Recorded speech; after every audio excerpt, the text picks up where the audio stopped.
Season 1 of Battlefield 6 slaps, and I'm tired of pretending it doesn't. With the release of Season 1 as of roughly a week ago, I've seen negativity upon negativity upon negativity. And if you've seen my videos up until this point, you'll know that I'm no stranger to piling on to the negativity pile. That said, I think that there are a lot of things wrong with Battlefield 6 right now. There's a lot of things that need to be fixed, but the amount of bitching, moaning, whining, and complaining is absolutely off the charts when it comes to the launch of Season 1 because, this shit is awesome.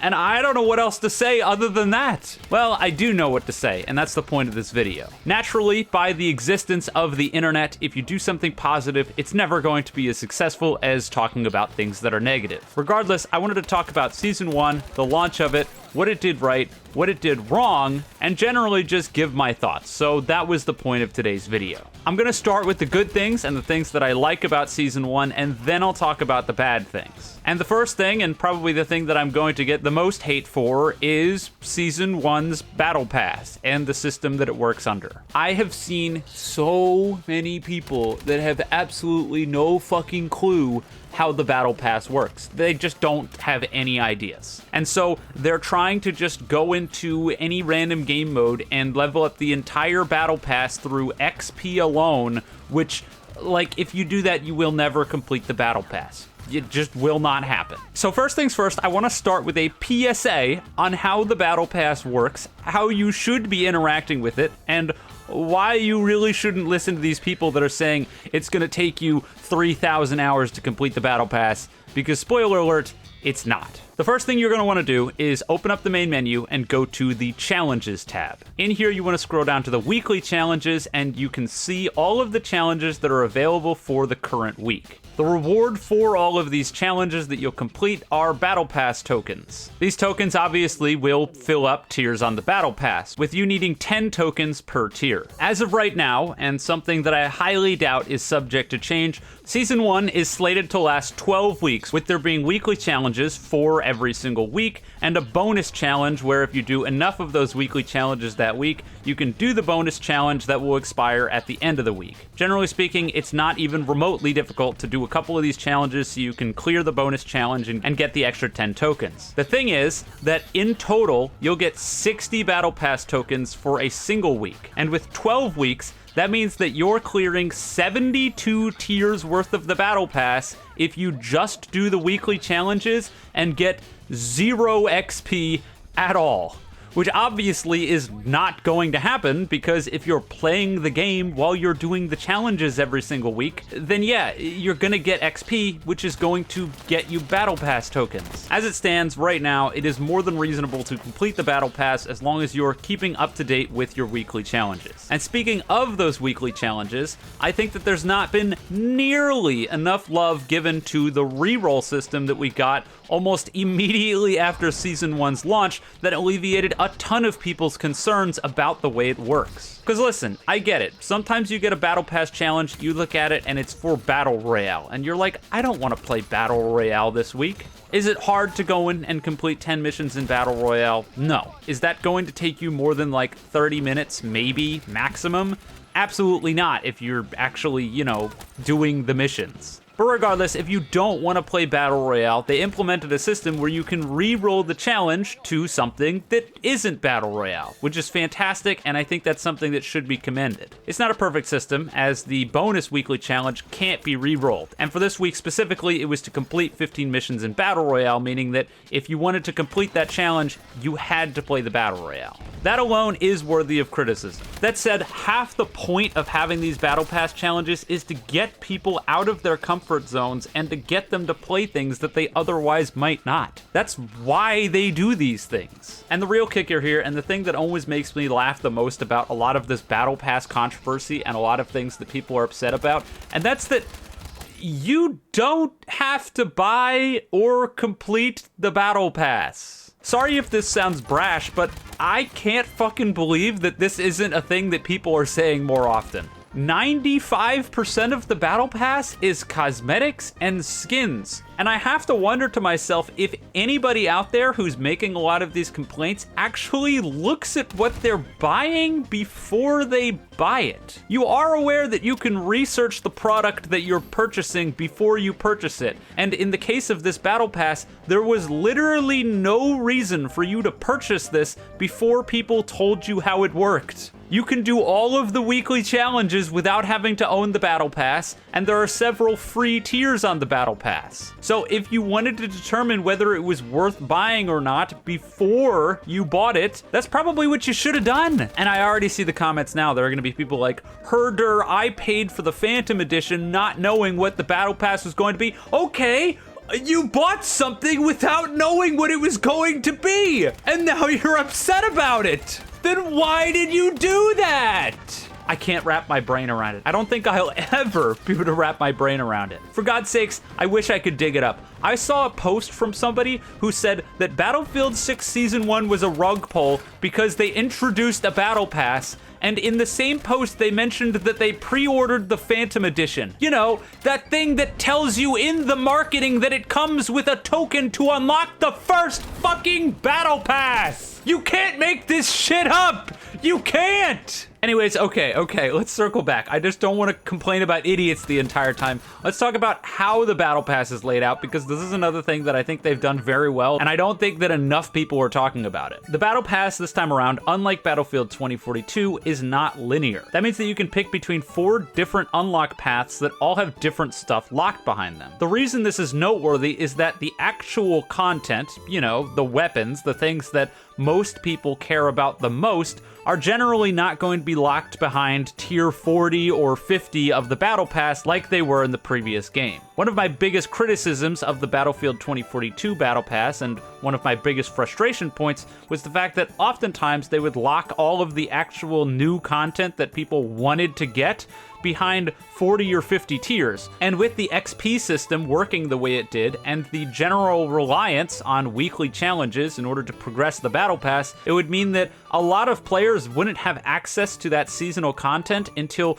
2, 3, maybe even 4 weeks into the first season. And that just feels awful when there's new content there and you can't access it. Of course, it's all a monetization model, right? They're trying to make you pay for tiers so that way you can have to wait to unlock the new stuff, and I get it. They want to make their money, even if it's a shitty business practice. It's one that directly works, and clearly people pay for it. That said, I guess somebody behind the scenes wanted to make things a little bit more pro-consumer this time. So a great example is that in Season 1, we got the introduction of a pistol, which you unlock very early. It's in the Recruit Battle Pass path, which is the first one that you have to get through before you can go to the other ones. It's just a couple of tiers that you have to go through, but you can get the pistol in what is technically 5 tiers, which would be completely unheard of in Battlefield 2042. Then, after you do the recruit path, you can start doing any of the ones you want. So, if you're a sniper, you can choose to start doing the Soldiers of Fortune path, which has the mini scout locked behind it. All of the paths have 22 tiers in them, with the 21st tier being the one that has the weapon. In this case, you've already technically cleared 5 tiers in order to get past the recruit tier, which means that for all intents and purposes, if this was a 2042 Battle Pass, you would be able to unlock the gun that you want to get at tier 26. Again, something borderline unheard of in the past. It gives so much choice in order to look towards what you want to unlock for your playstyle, rather than forcing you to unlock certain things that you don't care about before you get the things that you do care about. Overall, I think that the Battle Pass is a dramatic improvement over Battlefield 2042's, and I'm really glad they did it the way that they have. It doesn't mean that I'm not a little bit worried about some stuff coming later, like the fact that there are going to be mid-season drops that we already know about, including a new shotgun along with the ice pick melee weapon. Right now, we don't have very good info on what that's going to look like and how you're going to have to get those things. And there is a part of me that worries that if these are sort of mini battle passes on top of the current battle pass, it means that people like me who play a lot and have already unlocked a lot of battle pass tiers via XP, a requirement that goes up as you unlock more tiers in order to stop you from just blitzing through the entire battle pass immediately, will end up kind of getting screwed and not being being able to unlock those things within a reasonable amount of time because, like I said, we've already used up pretty much all of our XP, and so we're going to be entirely reliant on weekly challenges. Basically, what I'm getting at is that you would be artificially punished for playing the game a lot, which feels like it should be the opposite, but who knows. Lastly, touching on the Battle Pass, we can talk about the skins.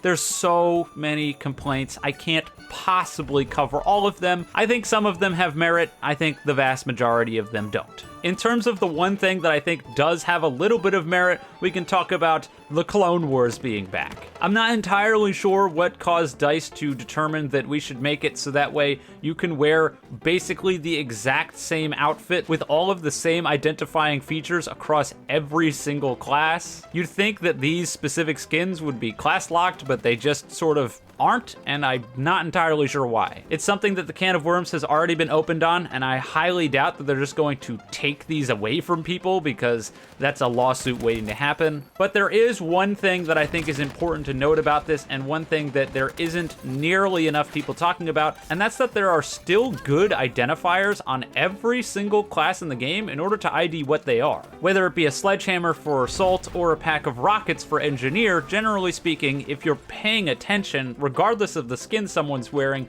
you can usually very easily tell who they are and what they are. At least that's been the case for me, especially when it comes to the engineer, which is arguably the most important class to be able to ID, especially if you're driving in a vehicle. Sure, I've played a lot, but so far, every time that I've seen an engineer, they've been very easy to ID based on the pack of RPGs on their back, and I think that DICE did a good job differentiating between the classes in order to make sure you know who's who, regardless if sometimes people look like clones. Now, the criticism that I've seen a lot of that I laugh in the face of is flashy skins, bright colors, who fucking cares? Yeah, get mad at me all you want. I don't care about immersion, and if somebody wants to wear a bright skin that makes it easier for me to shoot them, oh please, by all means wear bright pink. Seriously, sometimes flying around in a helicopter, it's kind of tricky to spot the infantry that are on the ground, especially if they're in some multicam or dark green. But hey, if you're black with extremely bright red highlights, that's an easy target. You don't stand a chance. I know I'm gonna get shit for this, but I really genuinely could not give less of a shit. And if people want to make themselves easier to shoot, I'm not gonna do it, but I'm welcoming other people to make it easier for me to see them. Anyways, off of the Battle Pass, I did want to talk about the weapons that they added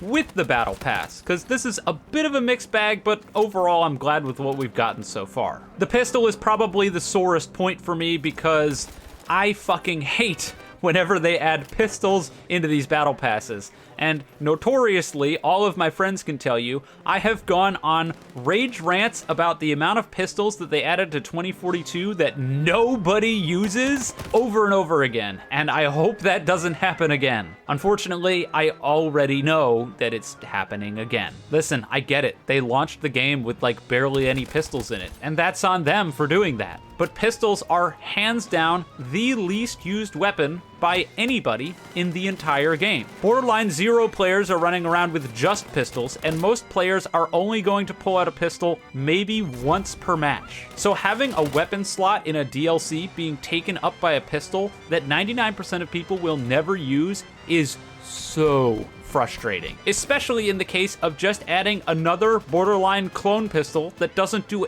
anything special compared to any of the other ones. Seriously, the GGH-22, the new Glock-esque pistol that they added, is not anything special. The first time I saw it, I assumed that this was going to be the auto pistol, you know, so that way it would be something unique, but no, that's not what it is. It's just another semi-pistol. It's the P18 with less bullets and a slower rate of fire. That's pretty much all it boils down to. An inferior version of the P18.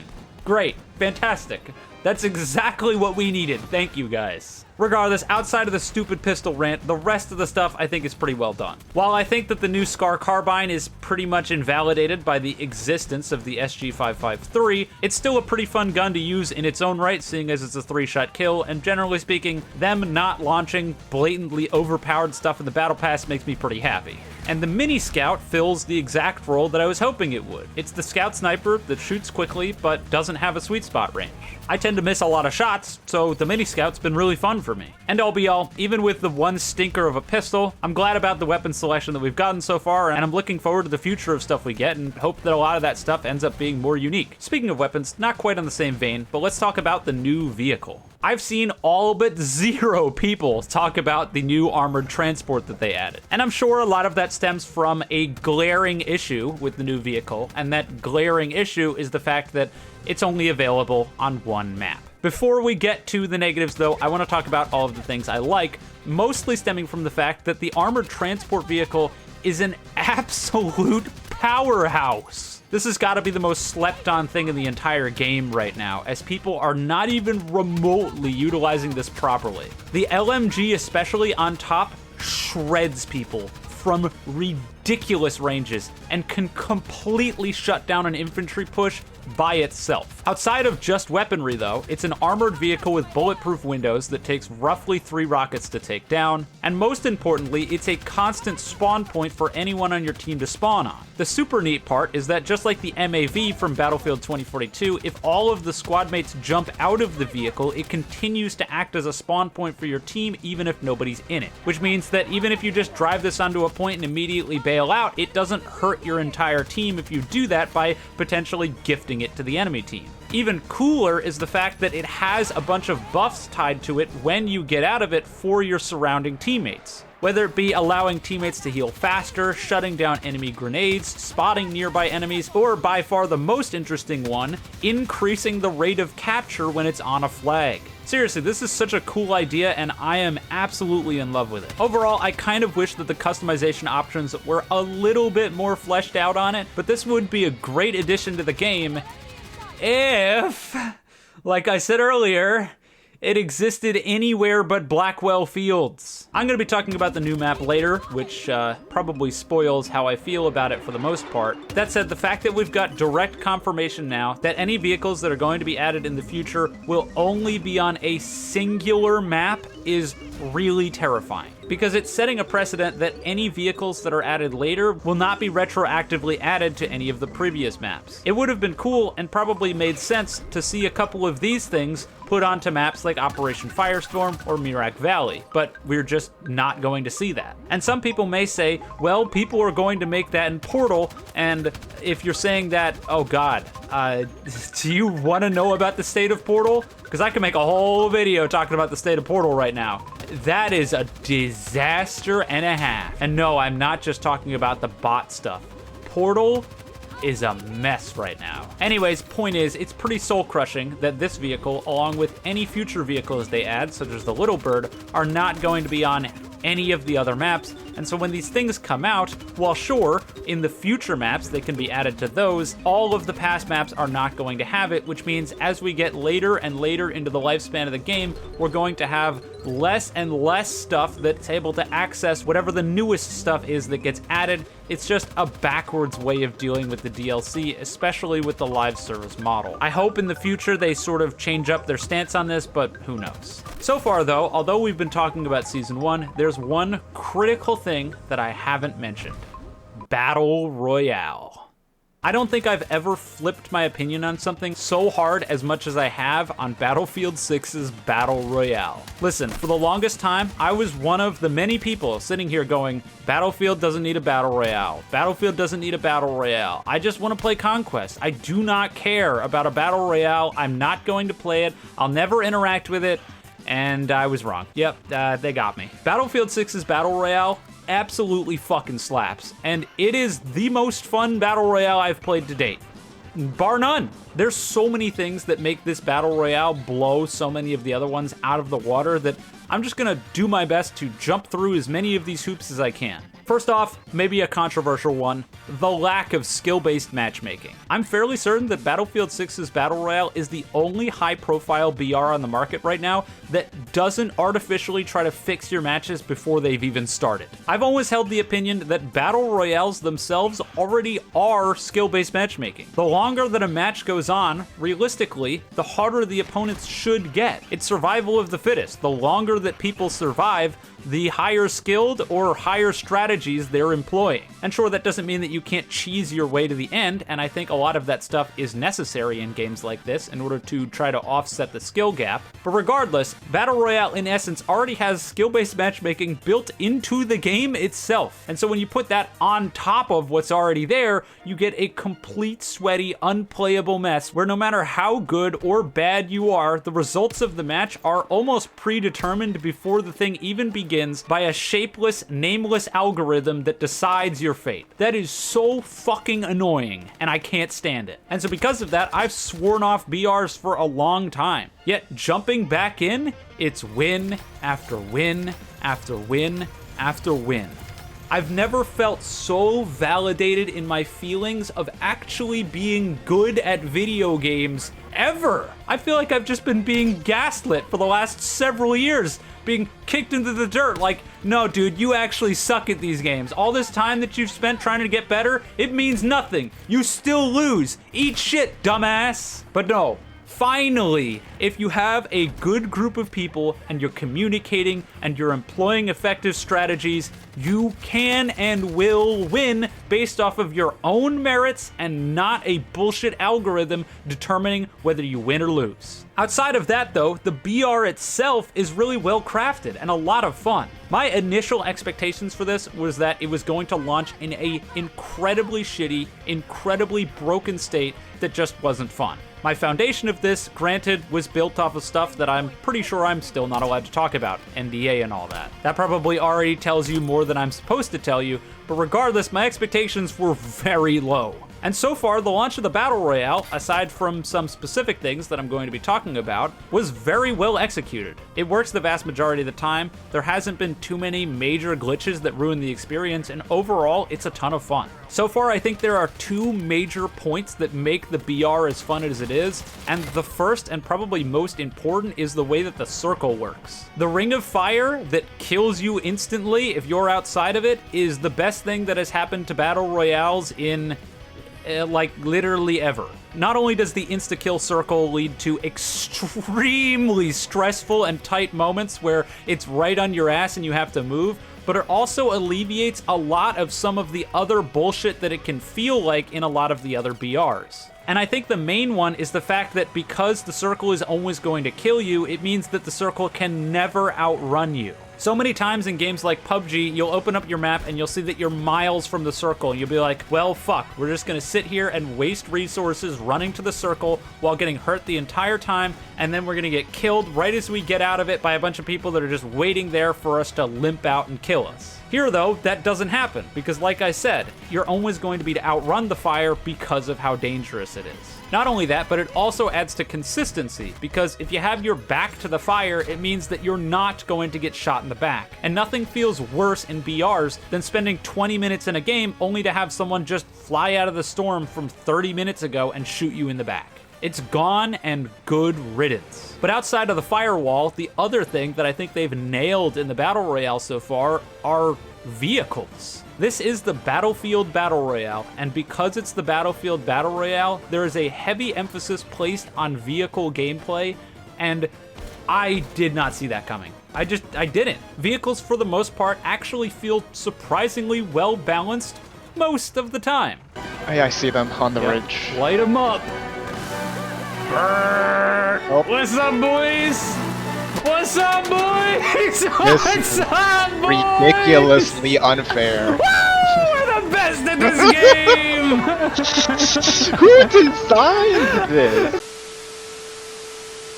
They're integral to gameplay, and if your squad is working together and making sure that you have anti-tank ordnance, these things are nowhere near invincible. But if you're a good vehicle player, you understand the projectile velocity and drop of all of this stuff, and how to lead it, you can go on tears with the vehicles, and they can be incredibly integral to winning your squad the game. It's a huge advantage to have one of these things, and I mean, it should be. It's a vehicle, right? That's the whole point. The dynamic of vehicles having to resupply at the resupply stations, the engineer repair tool being nerfed in the BR so that way it's not as potent, and the fact that they had the foresight to make it so that the engineer rockets can instantly stun a vehicle with a single hit to anywhere. Overall, I think the vehicles are super fun to use, they're incredibly well executed, and having one can be the ticket to victory a lot of the time. Last but not least, in terms of the BR, I wanted to talk about the classes. As it stands right now, just like in multiplayer, the Assault class in BR basically provides absolutely nothing to the team and is purely a selfish class,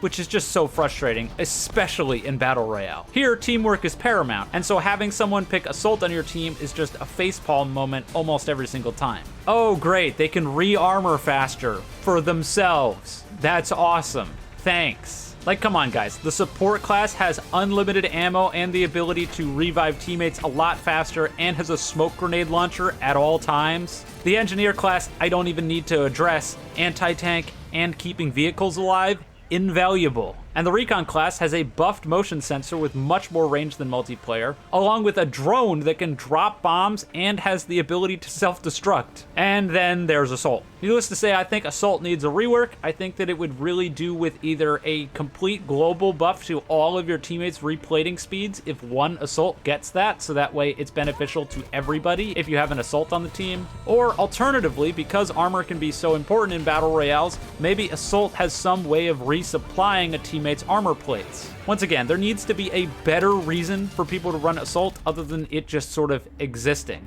Overall though, as I mentioned, BR was a fantastic experience and I've been having a great time with it. The problem with Battle Royale though is hit detection. It's still hit detection. I was playing the Battle Royale one day and I felt for the life of me that my bullets were just not working. But as someone who's not one for excuses and tends to try not to blame the game as much as possible, I just was gaslighting myself into thinking maybe I'm just bad. It turns out that I was not just bad. As I recorded this clip and after going absolutely insane, I decided to save it. Looking back on it, sure, the spray is absolutely not perfect. Not by a long shot. It's pretty terrible accuracy. But in that terrible accuracy, you can clearly see bullets that are hitting my opponent and doing no damage. This can't happen.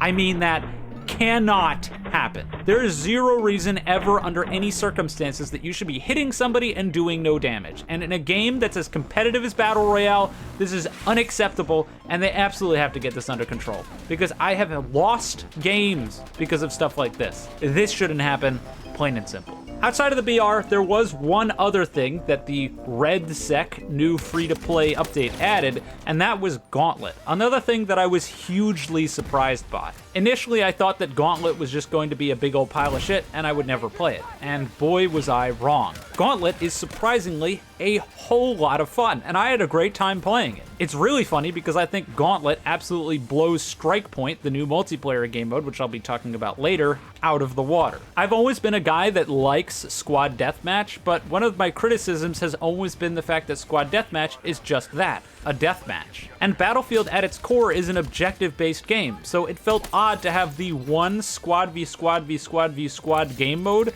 be entirely team deathmatch and nothing else. And here we have Gauntlet to completely upend and fix that. We've got a multi-round, long-lasting knockout game mode of multiple squads fighting each other for objectives. And honestly, I really don't have much to say other than I find it a lot of fun and it's a super enjoyable game mode. Now, before we move on to negatives, there is an elephant in the room that I'd like to address, and that's the fact that the last two things that I talked about are free to play. And this has pissed off a lot of people. And I'm not entirely sure why. You see, there's a lot of people that are mad that the Season 1 update came out with the free Battle Royale and free Gauntlet mode, which they feel like they've been scammed because they bought the game and this new update has a bunch of free stuff in it. But my question that I would pose to those people is, don't you think that it's better to have more people playing these free game modes instead of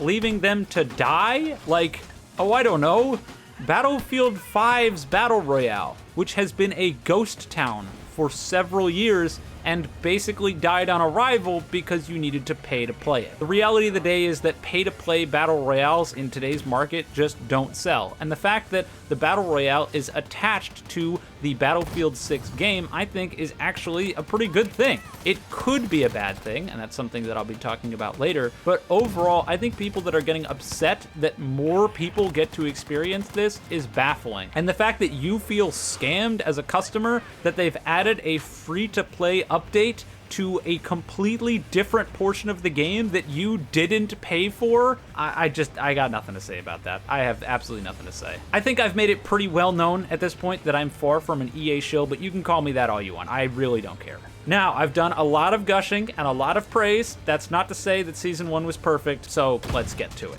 First off, bugs. Most importantly, 2 bugs that a lot of people have brought up a lot, and for good reason. Laser designations and the MR missile going straight through your flares. Unfucking believable. This is a bug. It's been confirmed by the developers that this is not intended behavior. So before you go to the comments and go, oh my god, Eclipse MR missile, it's supposed to be that way. It's intended. It's not. We got confirmation that it's not. This isn't how it worked in 2042. This isn't going to be how it works here. And before you try to tell me it's fucking realistic, well, you know what's not realistic? Laser designating something for 1 second and then having that designation last for 20.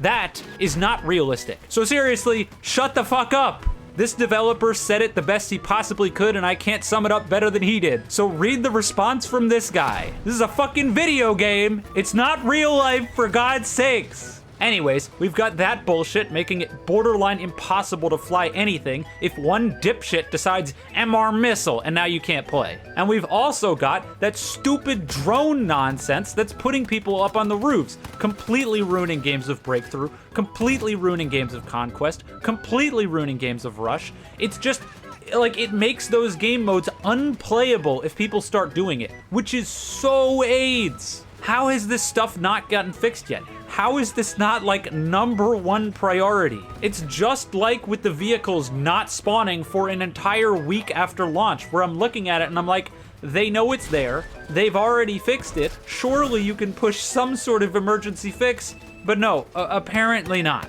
Listen, I get it. There's a lot of red tape and there's a lot of stuff that you need to go through in order to publish big major updates, but they've proven that they can do hotfixes to fix certain things. After all, I'm fairly certain that the vehicle fix in of itself was a hotfix. It just took them a week to implement it. That's insane! So, the fact that MR missile and the drone were both not fixed is infuriating. Next, in terms of negative stuff, I want to talk about Strikepoint and the overall game mode bloat that's going on with Battlefield 6 that is seriously hurting it, especially in other regions. First off, Strikepoint. Lots of people have complained that this is a small game mode and they want more larger game modes, and I'm not entirely sure that I agree with that, mostly stemming from the fact that I feel like the larger game modes that we have right now are more than substantial. It doesn't mean that I also want more small-scale game modes. I just don't think that if they added a niche large-scale mode, it would be any more entertaining than a niche small-scale mode. I think they just throw game modes into the update notes and into the seasons to make it look bigger than it actually is. And nowhere is this more clear than the Strikepoint game mode, which feels like something someone would have made in Portal as a quick distraction, but it's a selling point for the new season? Huh? Seriously, it's a 4v4 no respawn game mode that for some reason works with the Battle Royale death system, which means that if someone dies, you can just immediately instant kill them so that way they can't get revived anyway. Not sure why they went that route, but this game mode just isn't really that much fun. It's not very interesting. I don't like it at all, and I mean, that's about it. The bigger problem with this game mode, though, is overall game mode bloat for Battlefield 6. The point is that this game, in its current state, has way too many game modes. And trying to keep up with and continue to have a player base for all of these different game modes and all of the different split player bases makes it so that way in regions of the world where it's less populated, they just can't play. Now granted, a lot of this stuff could be alleviated by just letting people pick which region that they're queuing into, something that Battlefront 2 2017 did, which I feel like I've been saying a lot when it comes to that and the ability to have bigger than 4 parties. And yeah, they did this before, but apparently the technology is gone now. Who knows? Who knows where it went? It's gone. Seriously though, let's run my point home. Right now, if you go to multiplayer, you can custom search for game modes themselves, You can play Blackwell Fields Conquest 24/7, Strikepoint, Casual Breakthrough, All-Out Warfare, which is just a custom search but with conquest and escalation in it, Attack and Defend, which again, just a custom search but with breakthrough or rush, Closed Weapon Attack and Defend, which is the thing that I just mentioned a second ago, but with a closed weapon system, CQB Attrition, which is squad deathmatch or team deathmatch, again, just a custom search filter put in here as a game mode, CQB Lockdown.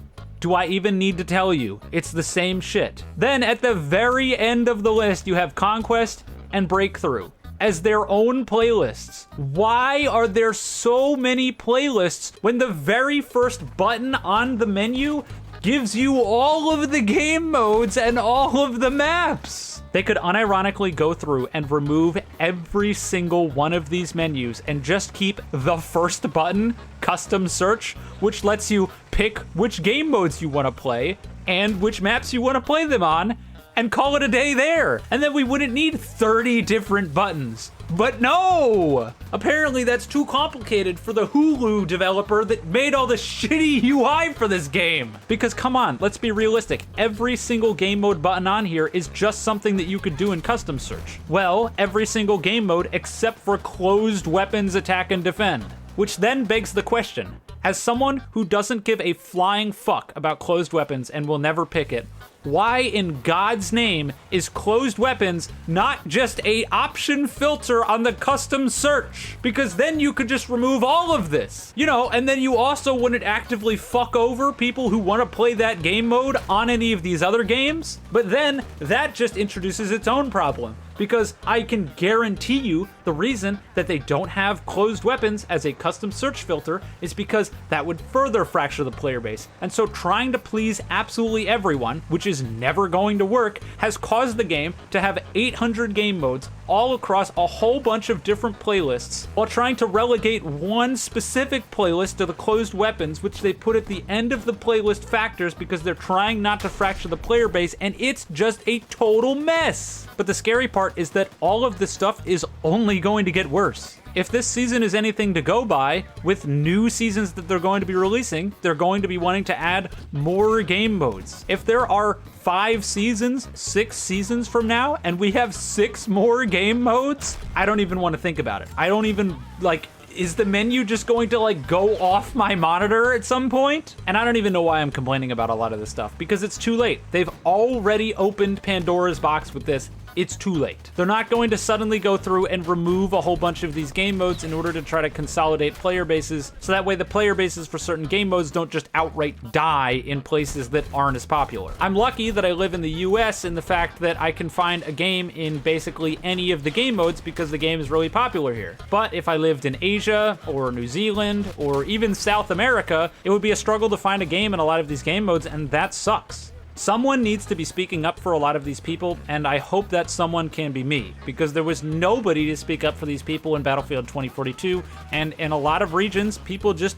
couldn't play the game. That's bullshit. Now, one of the things that I neglected to mention that was added in Season 1 was the new map, Blackwell Fields. This map, honestly, not nearly as bad as people say it is. Yeah, I have seen the Doomer posts. I have seen people call this the worst map in Battlefield history, which is just good lord. Please, that's self-report. Tell me you didn't play any of the previous games without telling me that you haven't played any of the previous games. Moreover, did you play Battlefield 2042 at launch? Because there's no fucking way that you just said that Blackwell Fields is worse than the likes of Launch Hourglass. There's no shot. Anyways, point is that on its face value, Blackwell Fields is not a horrible map. I don't think it's anything ridiculously offensive. I also don't think it's outstanding. It's an alright addition to the game, and I'm happy it's here. That said, the map itself has some glaring problems with it that can make it more frustrating to play than it otherwise should be, and there's no reason that these things can't be fixed, so I'm gonna point them out here. The first and most obvious, and something that a lot of people have already mentioned, is the out-of-bounds areas for aircraft. Right now, it seems like the jets, as usual, are an afterthought. Speaking of those, still no jet customization. I'm waiting, Dice. Anyways, the planes feel like they were a complete afterthought because the out-of-bounds areas for planes on this map are way too close and feel like they were only designed for the helicopters in mind with no concern for the planes. As soon as you take off from the runway, you can immediately get locked on by someone from the enemy spawn. I've seen some people complaining about this, and I don't know why, because this in of itself makes sense. The map is relatively small, and if they reduce the range on lock-on missiles on larger maps like Mirak Valley or Firestorm, you would never be able to hit anything with those rockets. So this in of itself isn't a problem. The real problem is the fact that if you take off and decide to fly out forwards to get out of that lock-on range, fuck you, out of bounds. Okay, I'm going to fly to the right. Fuck you, out of bounds. All right, well, I can't fly left because that's directly towards the enemy spawn, so where do I go? Well, the real answer is that out of bounds is the answer, which is so counterintuitive. As I'm sure you'll be seeing on screen right now, flying on this map is not impossible. You can do it, and anyone who's telling you that you can't is lying to you. Good pilots are going to make this map work right now in the shitty state that it's in, outside of MR Missile, which just comes and kills you instantly. That, yeah, good luck. But if there isn't a dumbass using MR Missile, then if you're properly using the amount of time you have out of bounds, you can escape lock-on missiles. But that begs the question, should you have to do this? And the answer is obviously not. Right now, air combat boils down to sitting around your spawn the entire time, waiting for the enemy jets to get eviscerated by your anti-aircraft and any other AA measures that may be in your base, so that way you can start going in and doing strafe runs, and then once you get locked on, you have to run out of bounds for roughly 5 seconds, then turn around and make it back into the map with 1 second or so left, so that way you're not just sitting in lock-on range and you explode. And the really sad part is that the game has fun places to fly on the map, but they're out of bounds. Yeah, on the back side of the map where there's a bunch of mountains, you can do really cool canyon flying. It's just all out of the map for no reason. They need to just flat out increase the boundaries for the planes that have out of bounds movement by double. Because as it is right now, the ability to avoid lock-ons on this map is absurdly hard and relies on you directly leaving the map boundaries over and over again, otherwise you're screwed, which doesn't make any sense, plain and simple. Now, in terms of flying the helicopters, these things admittedly fare a little bit better, because like I said, it feels like the map was catered directly towards helicopter gameplay with jets being entirely ignored. And because of that, you're very easily able to get a whole bunch of different places to find cover on this map, and using helicopters can be pretty fun. But it's not always fun, and there's a big reason for that, and it's not a specific problem with Blackwell Fields, it's more of a game problem, and I'm sure I'll be mentioning it later in other videos, and I'm gonna bring it up a lot, and this is just the first time of many. And that problem is, of course, the base AA, and the fact that the base AA makes it so that mobile anti-aircraft can become immortal in this game, which is fucking bullshit. And the reason that's fucking bullshit is because if the mobile AA goes up onto a mountain right outside the team's spawn, they can lock onto you from their spawn.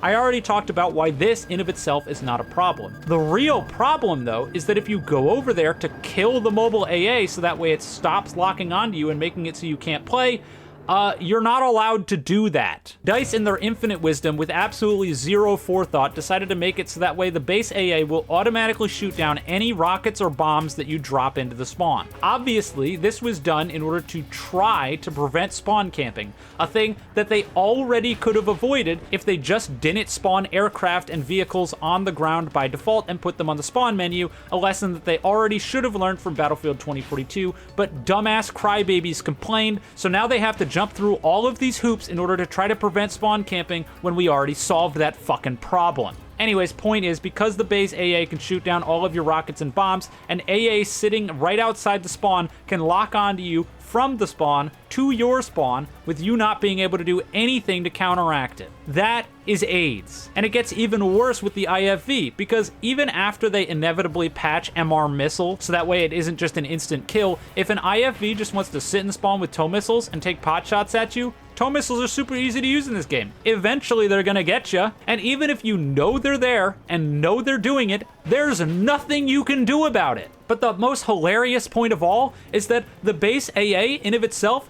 doesn't even stop spawn killing. It doesn't work. While the base does actively shoot down missiles, it can't shoot down bullets, which means that Planes can still shoot planes off of the runways, and the base AA doesn't do shit. And attack helicopters can still have their gunners shoot stuff in the spawn. And again, the AA doesn't do shit. And hilariously, the base AA's range to actually start shooting at you is incredibly small. You have to be basically on top of this thing for it to start opening fire. Now, if we want to be as pragmatic as possible and we want to please the most amount of people possible, the answer here is honestly really simple. Leave the AA gun as shitty as it is right now and remove the ability for it to shoot down projectiles. The reason for this is obvious. We don't want the AA to just cover for people sitting in the spawn and firing AA missiles or tow missiles the entire time. And if we buffed the AA so that way it helped them shoot you down, then we're still here where they're borderline invincible for camping and spawn, which is not good for the game. But contrast that by making it so that way when vehicles are empty in your spawn, they are invincible. I don't care if it's realistic. I really, really don't. Make them invincible because spawn killing is not a thing that should happen. And give them invincibility for, I don't know, 15, 20 seconds after you get into them, so that way planes and helicopters can actually take off without getting spawn killed. It's a brute force solution, but brute force problems need brute force solutions because I know that just taking stuff off of the runway is gonna piss off 1,000 people, so whatever. Here's a better solution. I'll give you 30 more if that's what it takes. But the current state of things is horrendous. It sucks for everybody. Well, I guess everybody except for the spawn camping AA who's immortal. It's great for him, and it sucks for everybody else. Anyways, outside of the anti-aircraft problem, the overall boundaries of the map are also pretty problematic, especially on the mountain side of the map. This is something that I'm not going to touch on too much because I think I'm going to do a video covering all of the maps in Battlefield 6 and all of their problems in terms of map boundaries and how little of them make sense. Not only when it comes to map boundaries though, but also capture points and how I feel like a lot of the capture points in the game are just horribly placed and directly result in people getting farmed by air vehicles or getting farmed by land vehicles or just getting sniped, which just de-incentivizes people from playing the objective, and that sucks, but it is the way it is right now. Anyways, the point is, if you try to go too far to the left, uh-oh, out of bounds. Getting a flank, uh-oh, out of bounds. Want to move slightly to the left to get some cover, uh-oh, out of bounds, out of bounds, out of bounds, out of bounds, out of bounds, out of bounds, out of bounds. You get the idea. It's not just exclusive to this map, as I mentioned, and I'm sure I'll talk about it at length later. Now, the last thing that I wanted to talk about, and I know this video has gone on way longer than it probably should have, and that thing that I wanted to talk about is a legitimate worry that I've seen from people and something that I agree with. And that worry is about the splitting focus between multiplayer and Battle Royale. I talked about how I like the Battle Royale, and I think it's a lot of fun. But that said, there is a lot of merit to what people are saying in terms of what happened to Call of Duty with Warzone, and I don't want to see that happen with Battlefield. To be clear, I don't think the precedent has been laid yet when it comes to a split focus that ruins the multiplayer in focus of Battle Royale because herder it makes more money.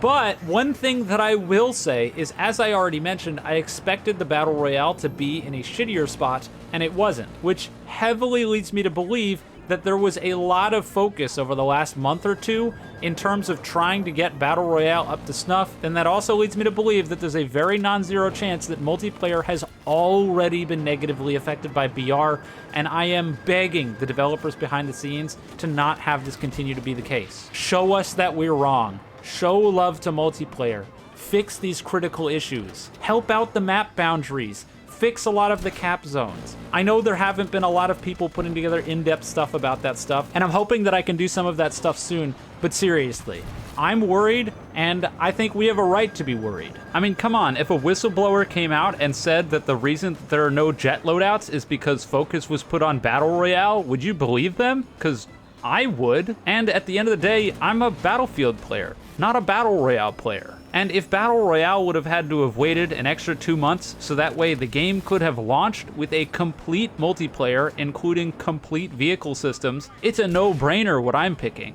That said, I hope I'm wrong. With that, I am finally wrapping up today's video. I think Season 1 is really fun. I think they've done a great job with it. And if this is the standard that's being set going forwards, I think that we're in good hands. I hope a lot of people can wake up out of their hate comas and realize that we've got it pretty good right now. And while demanding better is always good, it's also good to appreciate what you have. Battlefield's been in a rough spot the last couple of years. And while 2042 did eventually shape up to be my favorite Battlefield game, something that I know is extremely controversial, it doesn't mean that this game, a game that started with a hugely more strong foundation, can't be the best Battlefield that we've ever had. And so keep up the criticism, but make sure it's for the right stuff. If we're making a whole bunch of noise about a whole bunch of pointless crap, how long until the community is brushed aside as just a bunch of whiny crybabies and the devs go back to doing whatever they feel like? It's a worrying sentiment, and you don't want to be a part of that. Trust me. Anyways, like I said, I'm wrapping up. If you enjoyed, leave a like and subscribe. If you didn't, don't. And with all that being said, have a wonderful day night wherever you are,